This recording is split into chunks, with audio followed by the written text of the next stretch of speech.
A tua presença, Pai. Senhor Deus, em nome de Jesus, rasga os céus deste lugar, ó Deus. Abre as comportas do céu, ó Pai, que flua rios de águas vivas pelo meio da tua igreja, ó Pai, trazendo cura, libertação, transformação, trazendo mudança, ó Pai, em nome de Jesus. Nós oramos te louvando e te agradecendo, em nome de Jesus. Amém. Amém? Eu vou pedir só para trazer uma água para mim, por favor. Mateus 28, de 18 a 20, fala assim,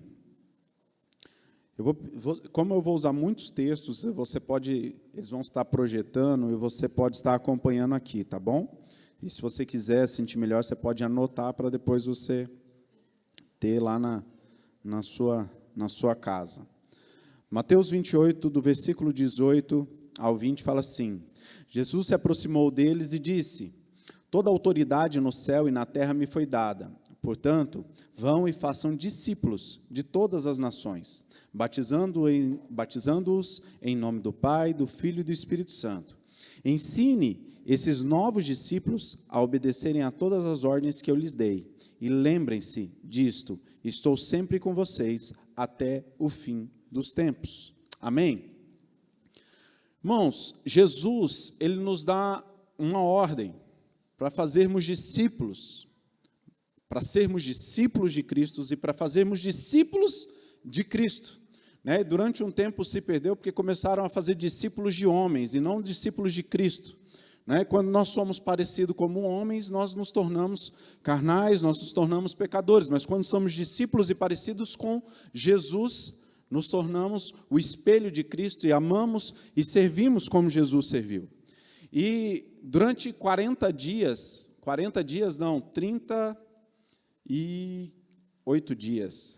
se eu não me engano, isso? 38 dias, nós estamos em contagem regressiva. Durante 38 dias, desde o dia 1º de abril, irmãos, eu convoquei o Lauro, Eliseu, a pastora, convoquei eles para a gente estar jejuando durante esses 40 dias. Por isso, talvez você viu que uns estão mais magrinhos que o outro, eu tirei eles da engorda.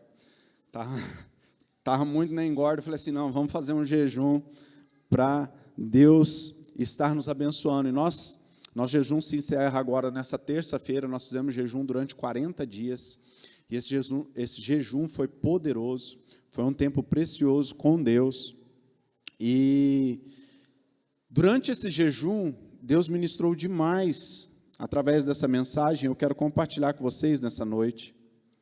Eu quero trazer essa palavra para você nessa noite. Mas durante esse jejum também nós vimos o quanto a nossa carne ela tem força, porque realmente foi uma luta poderosa contra a carne, irmãos.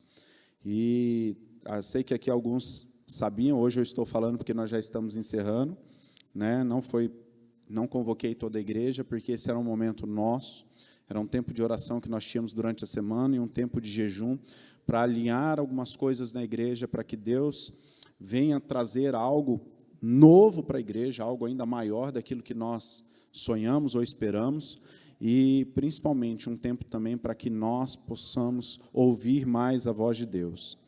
E a palavra de Deus, nesse texto, ela fala que nós temos que ser discípulos de Jesus. E aí eu quero te fazer uma pergunta, e é o tema da mensagem dessa noite. Você está fazendo o que Jesus ordenou? Você está fazendo aquilo que Jesus ordenou para você fazer? Como que está a sua vida? Você está fazendo aquilo que Jesus ordenou para fazer, ou você está fazendo aquilo que você quer fazer, aquilo que você gosta? E eu quero trazer para você 4 perguntas. Você está fazendo a boa, perfeita e agradável vontade de Deus? Você já se pegou fazendo o que Jesus não mandou?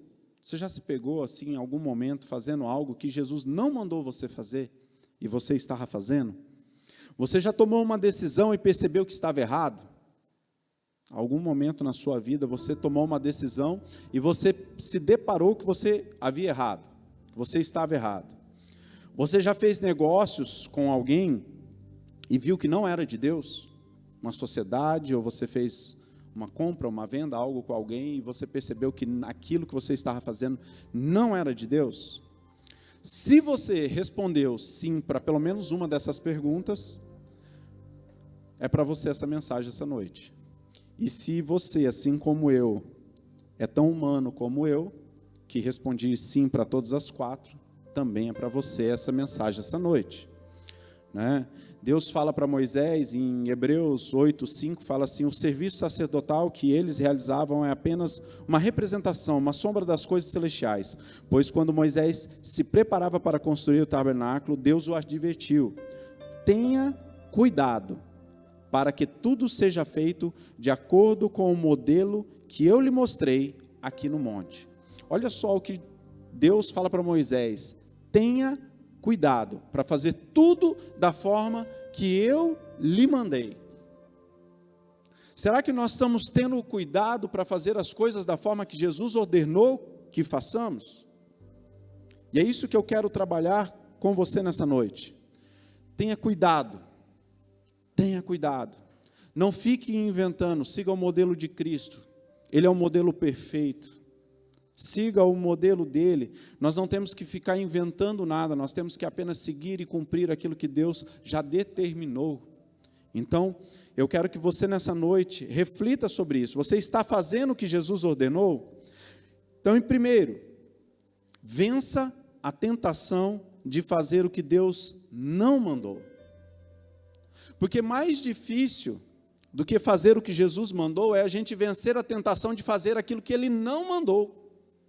E aí eu quero trazer para você alguns exemplos bíblicos de homens, de Deus, que fizeram coisas que Deus não mandou. E quando nós fazemos algo que Deus não manda que a gente faça, consequências sérias virão. Gênesis 12, de 10 a 20, não vou falar sobre Abraão, ali no início, Deus manda Abraão sair da sua casa, Deus aparece, chama Abraão, fala: olha, sai da tua casa, da tua parentela, vai para uma terra onde eu irei te mostrar. Ou seja, Deus fala assim: olha, Deus está falando para ele o quê? No meio do caminho eu vou te mostrar a direção que você deve ir, mas você deve ouvir a minha voz que eu vou te levar para essa terra. Pode deixar projetado.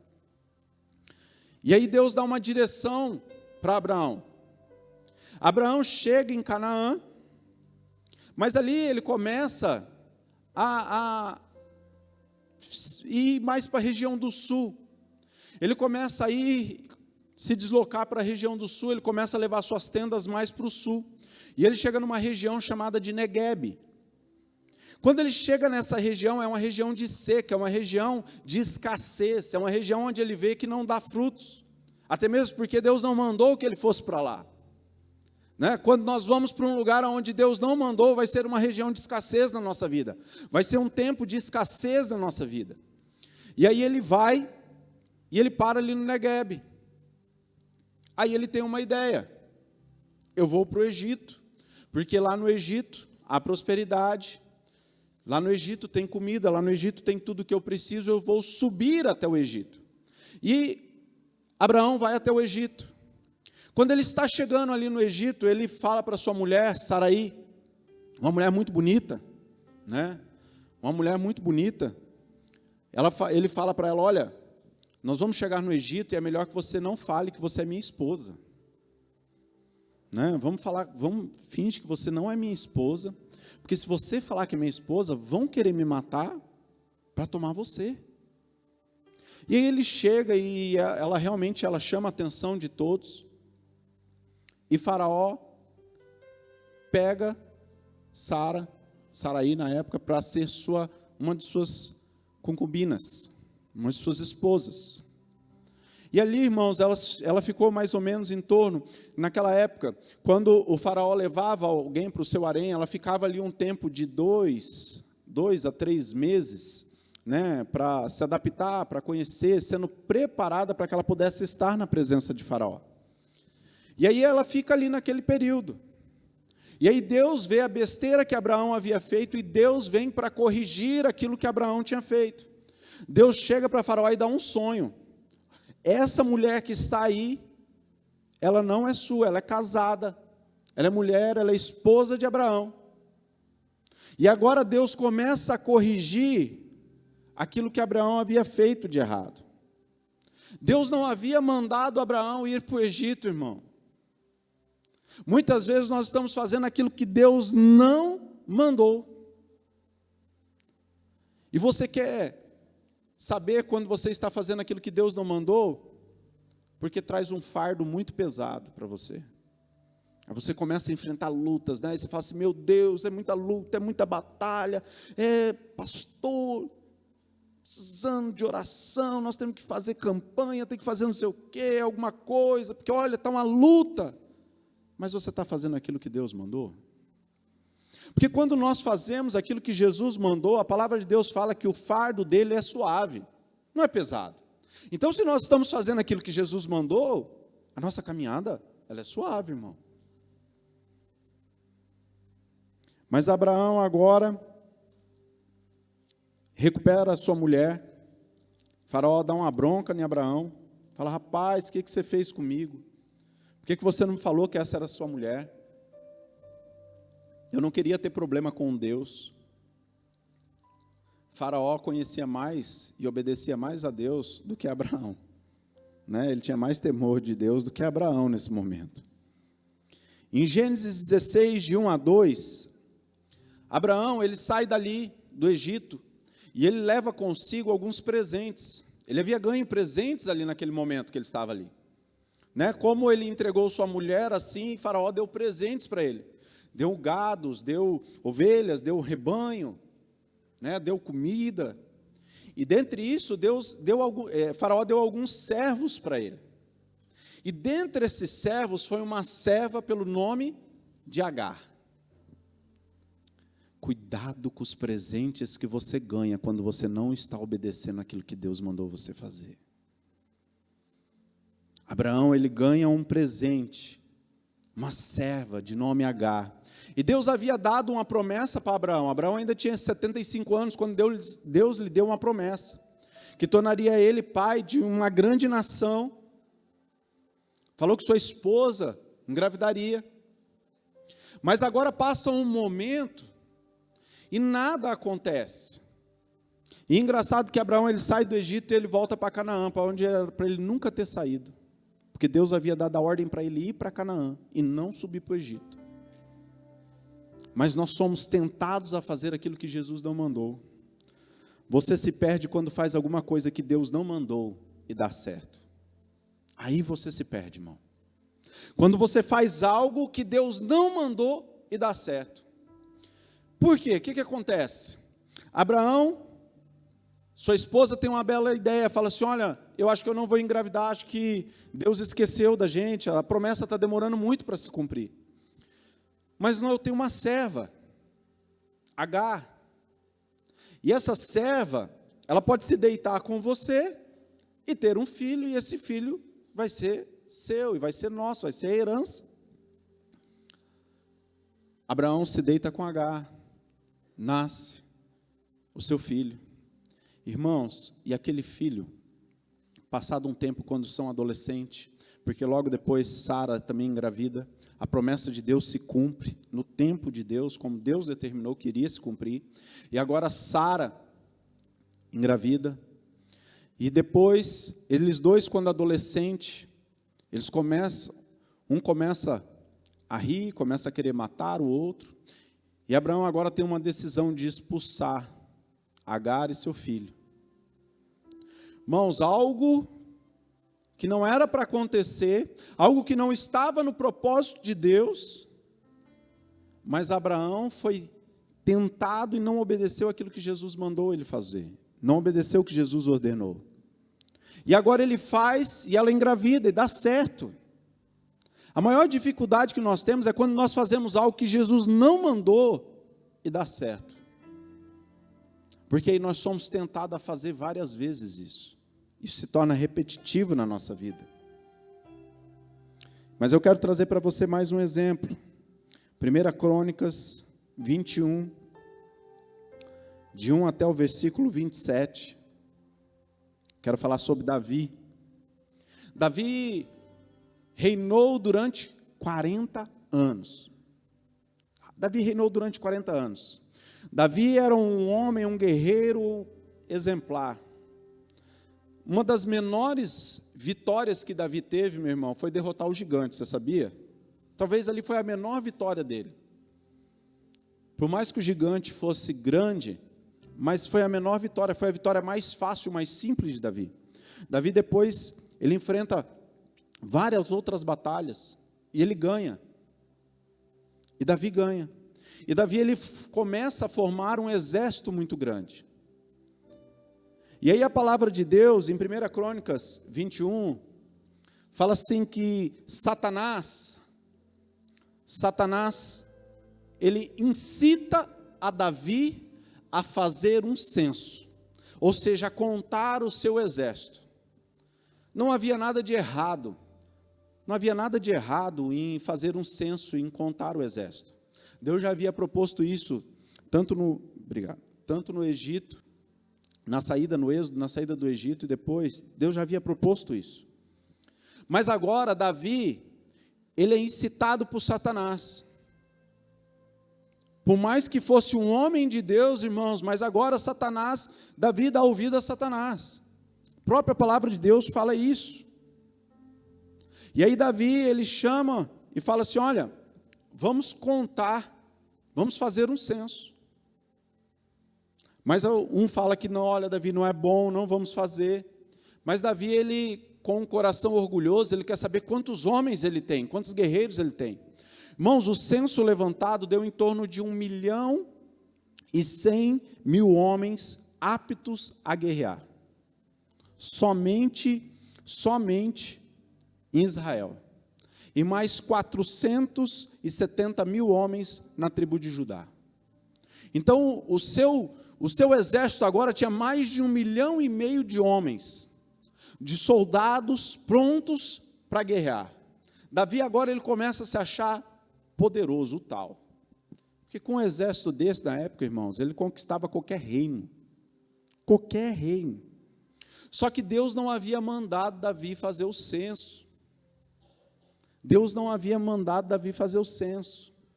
E agora Davi é repreendido por Deus. Deus fala com um profeta, Gade. E Gade chega para Davi e fala, olha, você fez besteira. Deus agora manda te dizer que você vai ter 3 opções do erro que você cometeu. Ele falou que não era para você ter feito censo, não era para você fazer, você fez.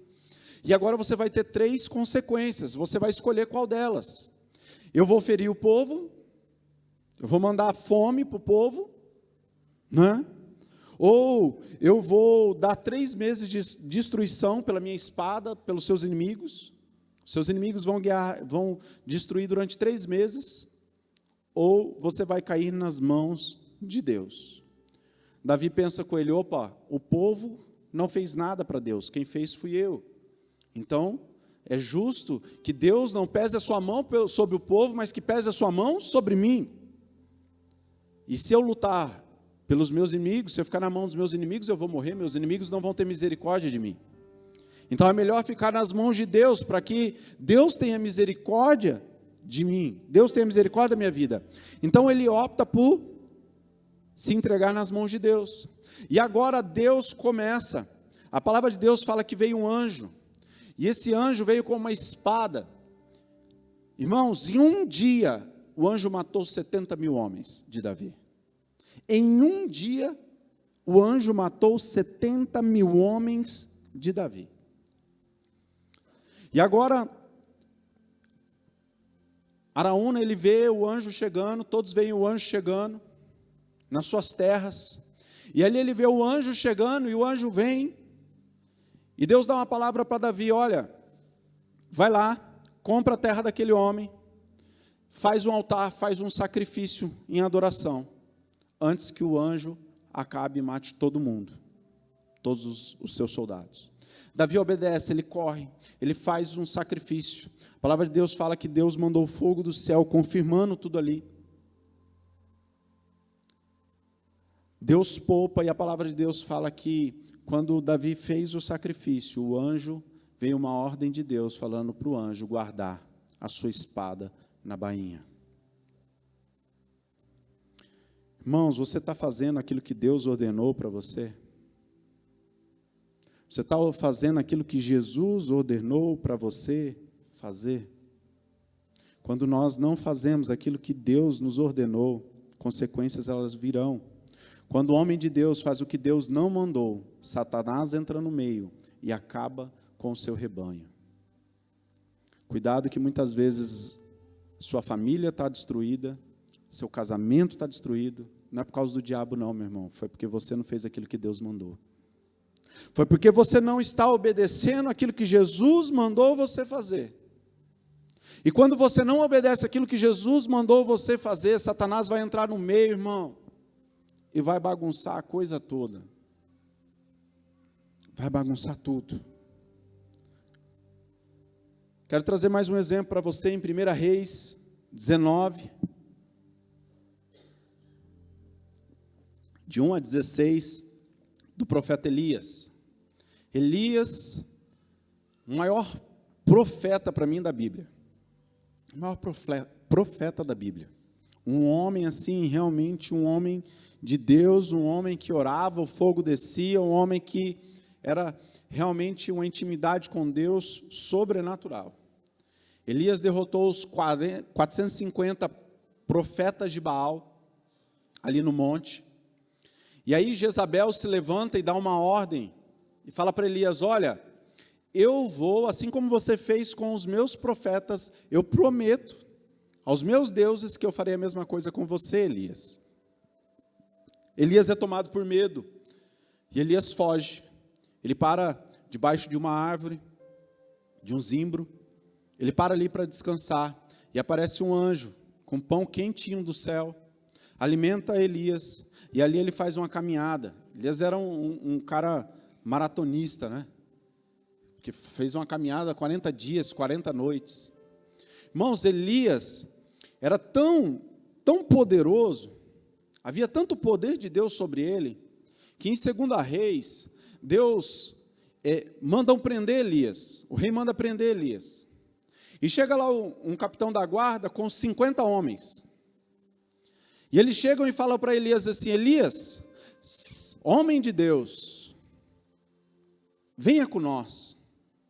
Elias vira para aqueles homens e fala assim, se eu sou o homem de Deus, que caia fogo do céu sobre vocês. Cai fogo do céu, aqueles homens morrem. O rei não satisfeito manda um segundo grupamento, mais 50 homens, mais um capitão. Chega lá, ele fala a mesma coisa, fala, Elias, homem de Deus, se renda, venha com nós. Elias fala, se sou o homem de Deus, que caia fogo do céu sobre vocês. Mais uma vez, cai fogo do céu e aqueles 50 homens são mortos. O terceiro já foi mais esperto. Ele chega para Elias, fala, homem de Deus, por favor, não nos mate, tenha misericórdia de nós. E aí Elias fala, agora eu vou com você. E Elias vem com aqueles homens. Mas Elias foge com medo de Jezabel. O homem que orava e falava para Deus mandar fogo do céu, agora ele foge de Jezabel. E Elias, ele sai, caminha 40 dias e 40 noites, e ele se esconde numa caverna. Ele se esconde numa caverna. E ali, ele fica escondido. Sabe qual que é o problema, meu irmão? É quando você pega um caminho que Deus não mandou você ir. Você começa a trilhar um caminho que Deus não mandou você ir. Mas você acha que o caminho é bom e ele é agradável. Aí por isso que muitas vezes nós vemos pessoas em depressão, numa angústia, numa vontade de morrer, porque Elias dentro da caverna ele é tomado por uma depressão e ele ora para que Deus o mate. Ele fala, Deus, me mata. Porque ele estava num caminho que Deus não mandou que ele fosse. Talvez o que você está passando hoje é porque você fez igual Elias, você resolveu se esconder numa caverna e pegou um caminho que Deus não mandou que você fosse. Né? Mas foi muito legal, a gente ouviu durante muito tempo, né? Fique em casa. A economia a gente vê depois, fique em casa, a tua fé, depois você vê. O templo é você, vamos orar em casa. E aí você foi se esfriando. Há quanto tempo você já não tem mais aquela presença gostosa do Espírito Santo na sua vida? Há quanto tempo você deixou isso se esfriar? Não estou falando que você não devia ter se cuidado, meu irmão, você deve se cuidar. Continue se cuidando. Mas há quanto tempo? Eu tenho certeza que não foi Deus que mandou você ficar em casa. Eu tenho certeza, irmão. E tenho certeza que não é Deus que fala para você, não, assiste lá o culto online, é a mesma coisa. Mentira do diabo. Mentira do diabo para a tua vida. Muitos aqui que têm filhos, se você tem filho igual eu, você ficava angustiado para voltar às aulas presenciais, não era? Você não gostava de aula online. Mas muitos se acostumaram a assistir culto online. Talvez não seja o seu caso, você está aqui, mas tem muitas pessoas que às vezes estão nos assistindo que acostumaram a assistir culto online. E eu falo para elas essa noite, talvez esteja na hora, meu irmão, minha irmã, de você se levantar e sair da sua casa.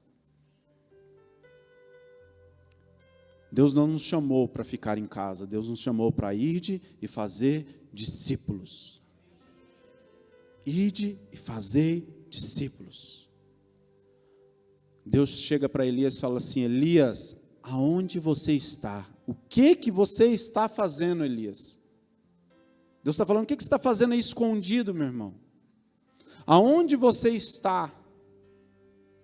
Aonde você está, que você está se escondendo da minha presença? Porque muitas vezes também, irmãos, nós preferimos nos esconder da presença de Deus. Né? Muitas vezes a gente acha confortável, vou me esconder da presença de Deus. Quando você anda por caminhos que Deus não mandou, Ele vai mandar você voltar pelo mesmo caminho para restaurar a sua obediência. Elias caminhou 40 dias e 40 noites. Deus vai lá, se manifesta, fala para Elias sair da caverna, dá um vendaval, dá um terremoto, cai fogo do céu, mas Deus não estava, e a palavra de Deus fala que veio um vento suave, e ali Deus estava. E aí Elias sai, e agora Deus fala assim, olha, pega o mesmo caminho que você veio, 40 dias, 40 noites, caminhando, e agora volta. Volta porque você ainda tem que ungir 2 reis e tem que fazer um discípulo. Talvez você esteja pensando que o seu ministério ele chegou ao fim. Deus chamou Abraão com 75 anos, meu irmão. Deus chamou Abraão com 75 anos, cumpriu a promessa quando ele tinha 90.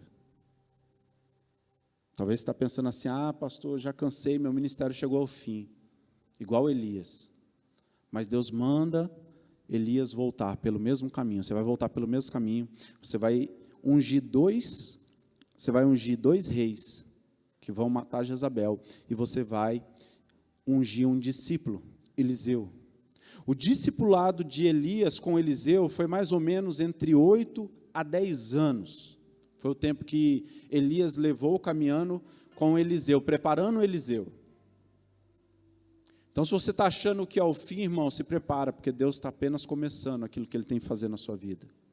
Se você está achando que, pastor, acabou meu ministério, eu não quero mais, eu não consigo. Não, Deus está apenas começando. É só um tempo de você voltar. Levanta, irmão. Eu quero trazer mais um exemplo para você, de homens de Deus que fizeram coisas que Jesus não ordenou. 1 Crônicas 17, conta a história do profeta Natã. Natã, um profeta de Deus, um homem de Deus. Um homem de Deus. Natã era tão de Deus, irmãos, que ele confrontou Davi.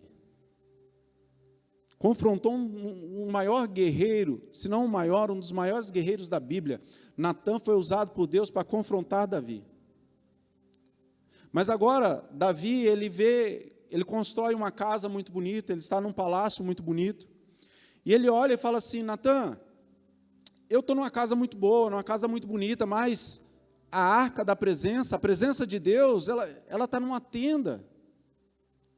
Não seria bom a gente fazer um templo, fazer algo grandioso, para pôr a arca, para pôr a presença de Deus neste lugar?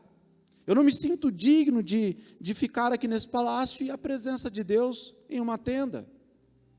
E Natã responde para ele, homem de Deus, faça tudo que está no seu coração, pois o Senhor é contigo. Olha o que Natã fala para ele. Natã é um profeta, irmão. Cuidado com as profetadas. Natã não perguntou para Deus. A palavra de Deus vai falar que na mesma noite, eu imagino que devia ser à tarde, então na mesma noite, Deus dá um sonho para Natã. Deus aparece para Natã e fala: olha, você fez besteira. Rapaz, você fez besteira. Você vai voltar lá na presença do rei e você vai falar para ele que não é para ele construir. Ele não pode construir o templo. Eu nunca havia pedido para nenhum dos outros e não vou pedir para ele. O filho de Davi vai construir, mas Davi não. Ele pode investir, ele pode dar o dinheiro, ele pode preparar as ferramentas, ele pode preparar os homens, tudo, mas ele não vai construir. Agora você imagina Natã, irmãos. Para você falar com o rei, você não chega lá num quartinho reservado, encontra com o rei e fala sós com o rei. Havia ali os conselheiros, havia uma guarda, havia uma série de homens. Algumas mulheres, provavelmente, em volta de Davi. E esse pessoal ouviu Natã confirmando: olha, faça, porque o Senhor é contigo. Agora imagina Natã chegar e falar assim: ó, Davi, não era bem assim, o Senhor não era contigo, não estava comigo, né? Você imagina Natã explicando isso, irmão. Mas Natã agora obedece. Ele vai lá e fala: Davi, não é para você construir. E aí vem uma palavra pesada: Davi, você não vai construir porque você é um homem sanguinário, porque nas suas mãos há sangue derramado. E Deus não quer sujar a presença dele com o sangue que você derramou. Por isso você não irá construir. Natã tem que corrigir aquilo que ele havia falado, sem ser ordem de Deus, sem ser ordem de Jesus. Cuidado quando você for falar aquilo que Jesus não mandou você falar. Cuidado quando você for fazer aquilo que Jesus não mandou você fazer. Porque depois você vai ter que restaurar, e você vai ter que ter humildade e obediência para restaurar aquilo que Deus mandou.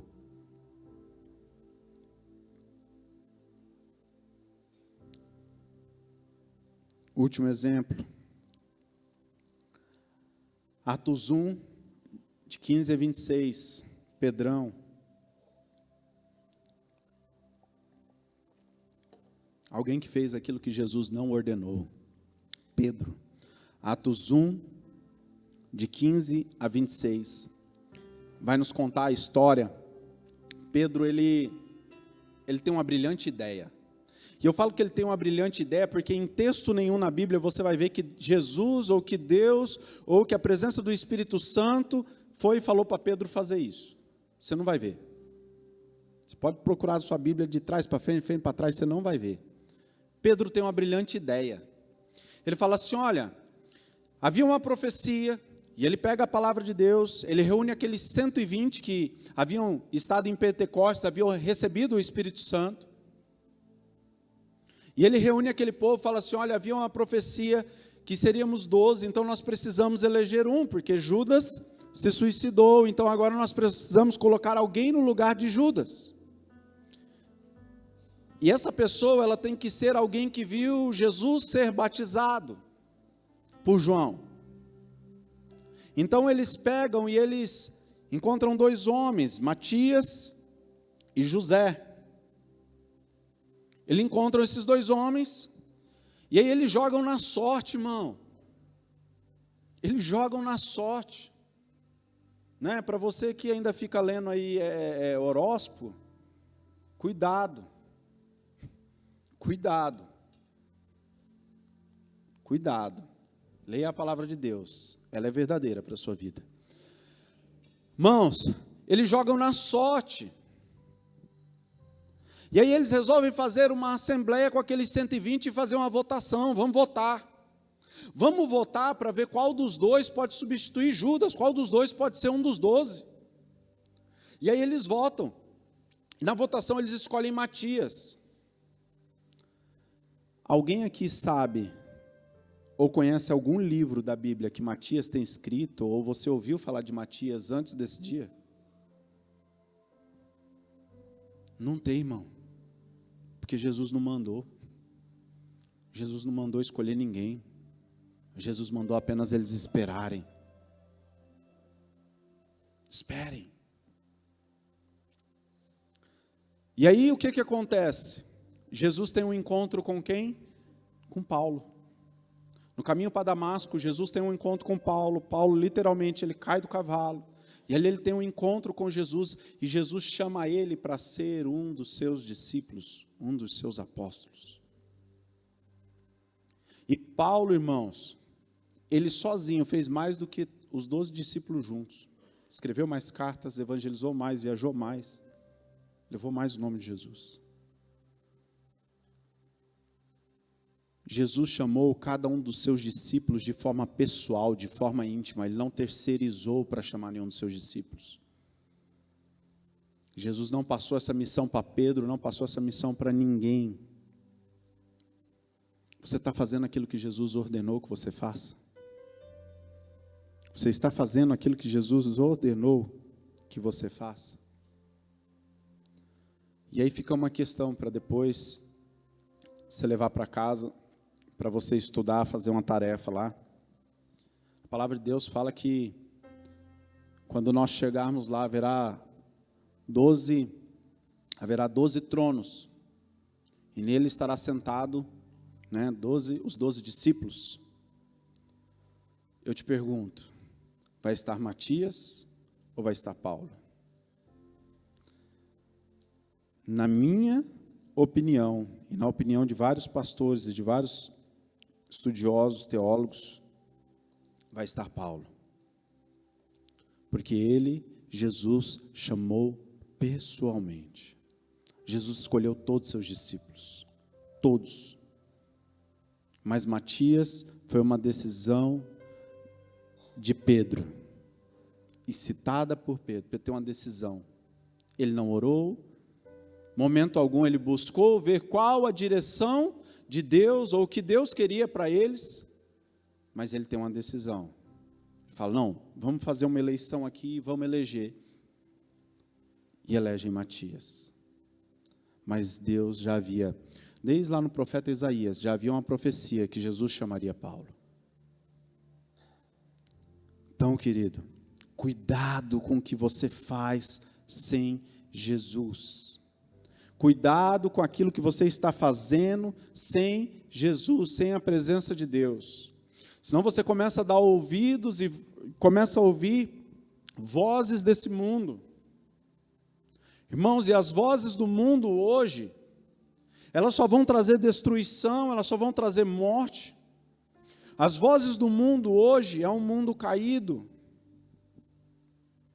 Mas a voz de Jesus, ela vai trazer vida e vida em abundância sobre você. Segundo,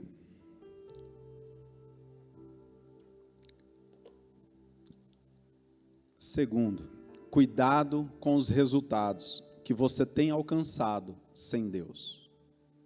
Cuidado com os resultados que você tem alcançado sem Deus. Muitas vezes, na vontade de, eu vou fazer a obra, e vamos, e estou fazendo a obra sem o Deus da obra. E faço a obra sem perguntar se Deus queria que eu fizesse daquela forma a sua obra. Nós temos uma reunião toda terça-feira, e a gente estava alinhando algumas coisas, e o Lauro falou assim, Wendel, vamos trazer um pastor e tal, um amigo, inclusive muito amigo meu, e não deu certo, e ele não respondia, eu falei assim, e nós, nesse processo de jejum e tudo, eu falei assim, Lauro, quando isso acontece, eu já entendo que não é uma direção de Deus para a igreja, vamos dar um tempo, vamos esperar, e vamos ver se Deus traz, se é essa pessoa, ou se Deus quer que nós tragamos outra pessoa. Por isso que eu estou com uma expectativa muito forte, irmãos, com essa escola profética, porque esse apóstolo Issacar, eu conheci há um tempo atrás, e quando a gente chegou aqui, no primeiro ano que a gente estava aqui, eu tive a oportunidade de trazer, a gente havia marcado já uma agenda com ele, estava tudo certo, mas aí começou a pandemia e tudo, e voltava e não voltava, e findou que não voltou, e nós cancelamos a agenda, e depois nós nunca mais nos falamos. E orando e buscando, e a gente tem buscado muito trazer uma ativação profética para a igreja, e uma série de outras coisas. E a gente queria algo muito específico. E um pastor lá em Curitiba, muito amigo meu, nós conversando, ele fala assim, rapaz, o apóstolo Issacar está aqui, você tinha que levar ele na sua igreja. Eu falei, então, mas eu perdi o contato dele. Ele falou, não, peraí que eu vou te passar. E nós conversamos, irmãos, uma conversa de 10 minutos, eu estava almoçando e respondendo ele. E acho que ele estava almoçando e me respondendo, nós agendamos para ele estar aqui. Deu tudo tão certo, irmão, que eu tenho certeza que algo já foi liberado para essa igreja. Não é que vai ser liberado nesse dia, já foi liberado. Ele só vai vir completar aquilo que já está liberado sobre a igreja. Então, cuidado com os resultados que você tem alcançado sem Deus. Números 20, 7 a 14. Moisés e Arão com a rocha. Seus resultados não impressionam Deus. O que vai impressionar Deus é a sua obediência. Moisés sai com o povo do Egito, e aí o povo começa a reclamar, e há uma sede, eles precisam de água. Você deve conhecer essa história. E Moisés chega e repreende o povo. Moisés dá uma lição de moral no povo, fala, olha, vocês querem água? Mas Deus havia dado uma palavra para Moisés e Arão, falaram assim, olha, fale com a rocha. Mas Moisés, ele está muito irado, ele está muito nervoso, ele está com muita raiva de tudo que está acontecendo, e ele sapeca uma paulada na rocha. A rocha jorra água. Irmãos, mais de 3 milhões de pessoas tomando água.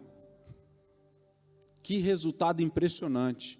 Quanta água estava saindo? Opa, mas espera aí. Deus não mandou que ele fizesse isso. Então, cuidado com os resultados que você tem alcançado sem a presença de Deus. Eles vão te trazer consequências sérias. Deus não está preocupado, nem se impressiona com a sua performance. Deus não está preocupado com quanto você ora. Deus não está preocupado com quanto você sabe da Bíblia, com quanto tempo você tem de crente, de batizado. Deus não está preocupado com isso, irmão. Deus está preocupado em ver a sua obediência à palavra dEle, ver a sua obediência àquilo que Ele mandou você fazer. Se você for obediente àquilo que Deus propôs para a sua vida, aí eu creio que entra aquele versículo onde fala que nós viveremos uma vida e essa vida será em abundância. Porque só há vida em abundância quando somos obedientes àquele que nos deu a vida. Senão não temos como viver uma vida em abundância. 1 Coríntios 10, 4 fala assim, e todos beberam da mesma água espiritual, pois beberam da rocha espiritual que os acompanhava, e essa rocha era Cristo. Moisés e Arão não bateram numa simples pedaço de pedra, Moisés e Arão bateram em Cristo. E ali Deus dá um castigo para eles, fala, olha, pela desobediência de vocês, pela sua desobediência, Moisés, e pela sua desobediência, Arão, vocês não vão entrar na terra prometida. Vocês não vão conhecer a terra.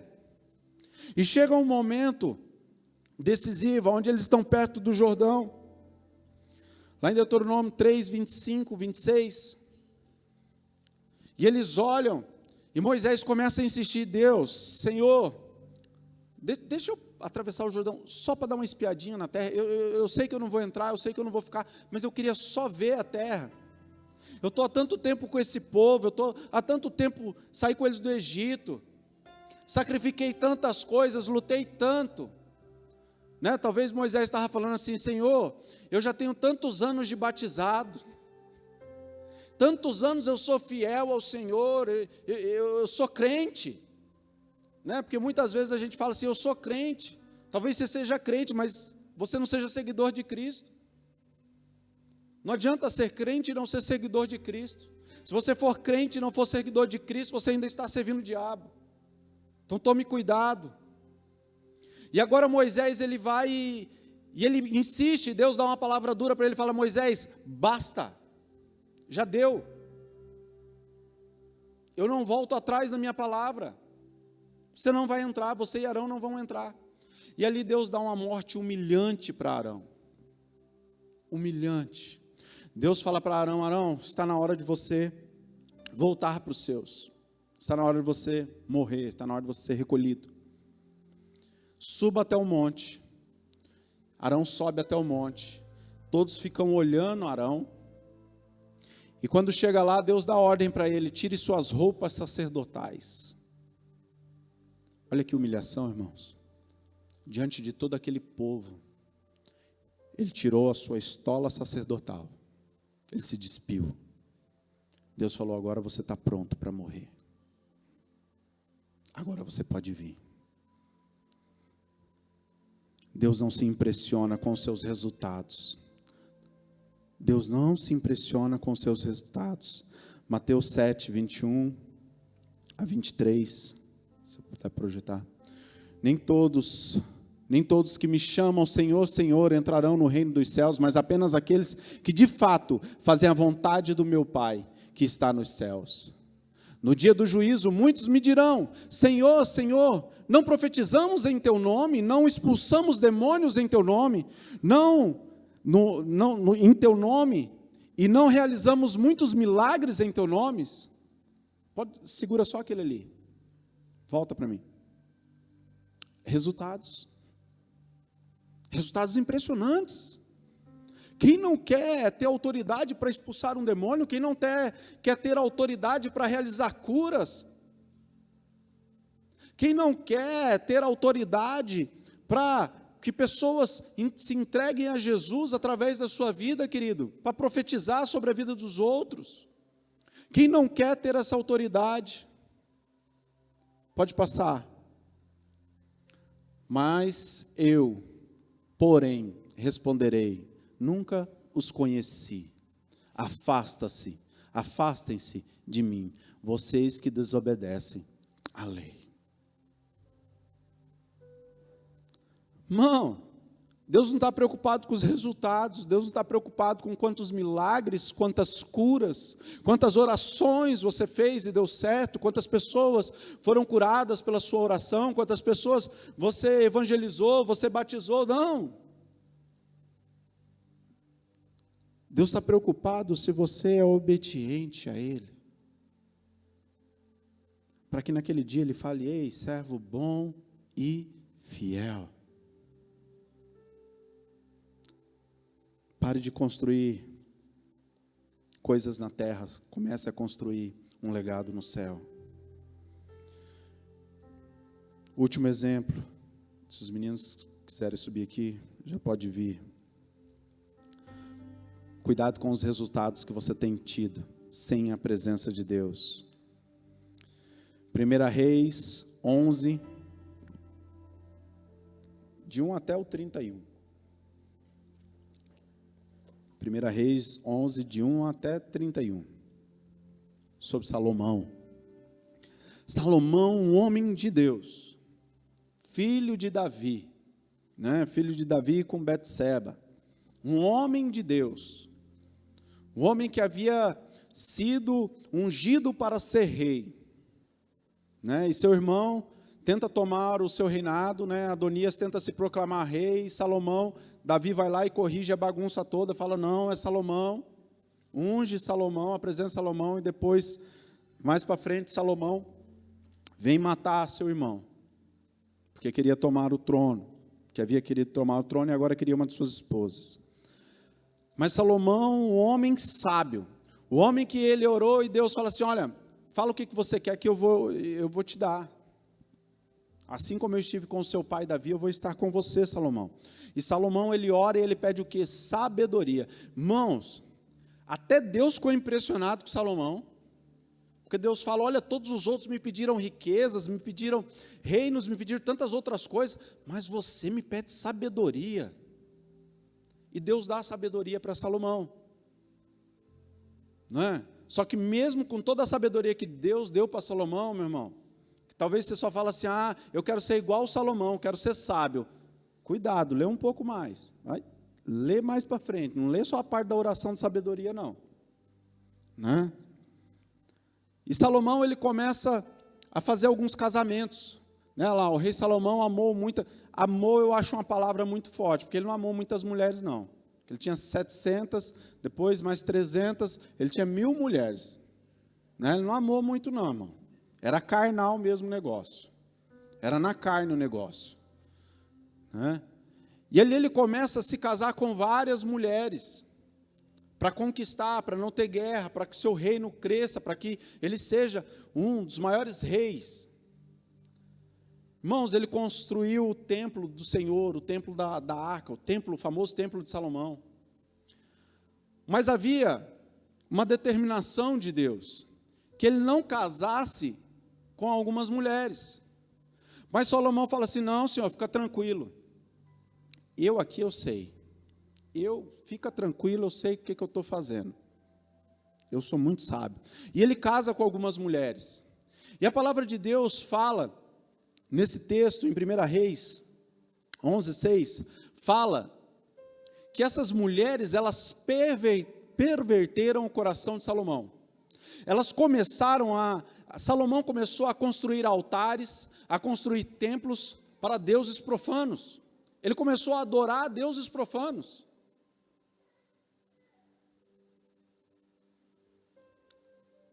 O coração de Salomão foi pervertido, irmãos. 1 Reis 11, 26 a 31. Salomão, ele tinha um oficial, Jeroboão. Aparece um profeta, Aias, e esse profeta fala para Jeroboão, olha, ele tem uma capa bonita, ele leva a sua capa, ele corta a sua capa em 12 pedaços, ele dá 10 pedaços para Jeroboão,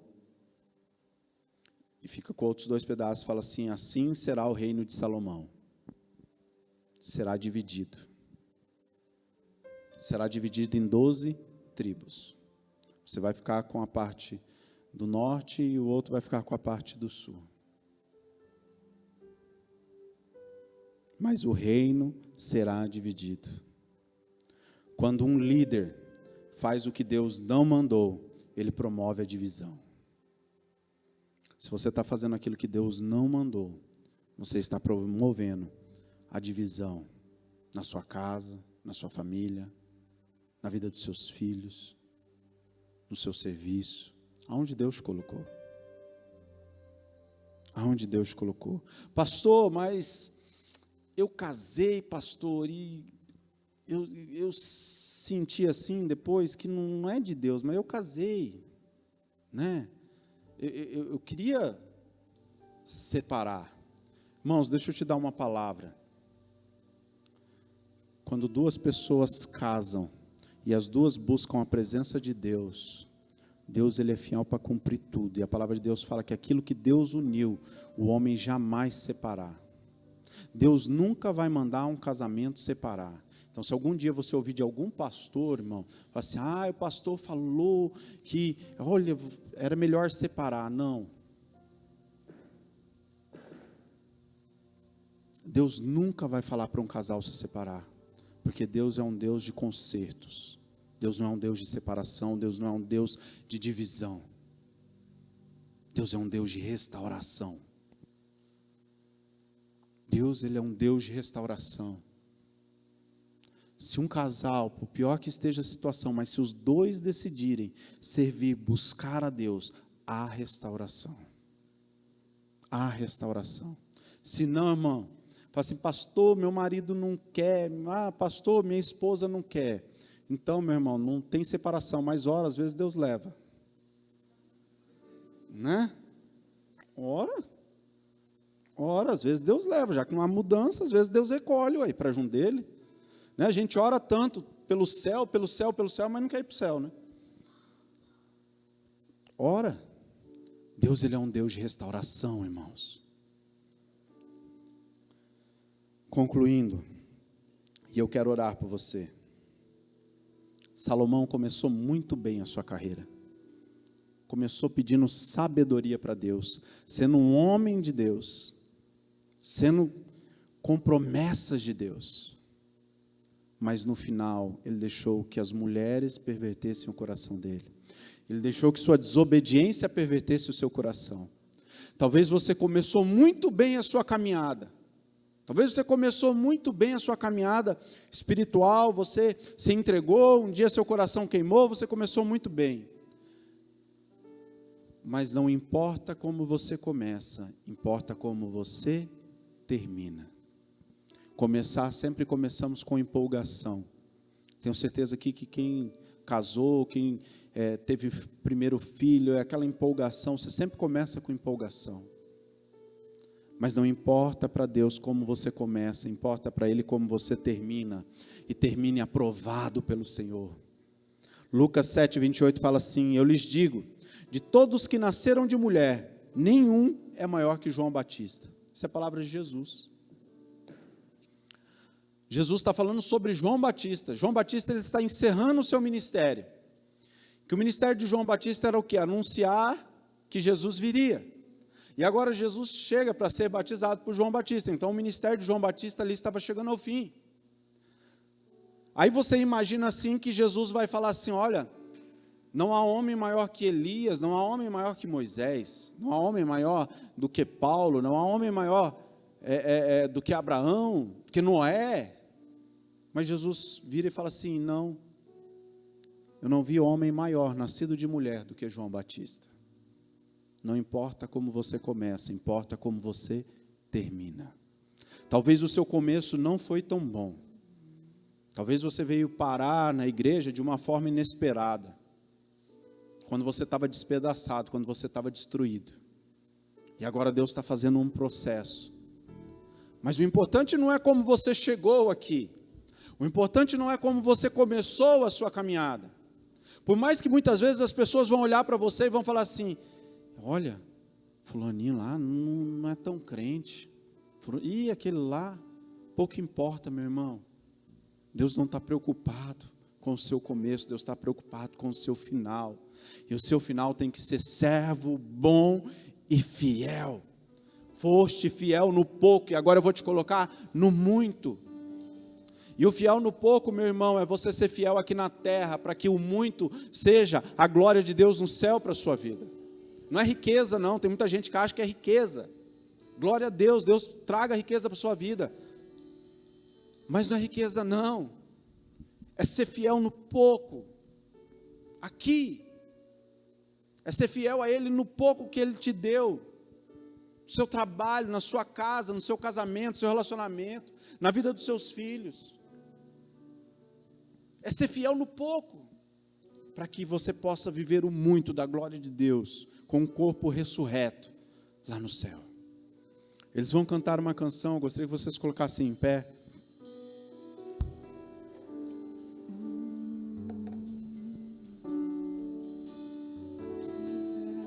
Nós vamos orar nessa noite.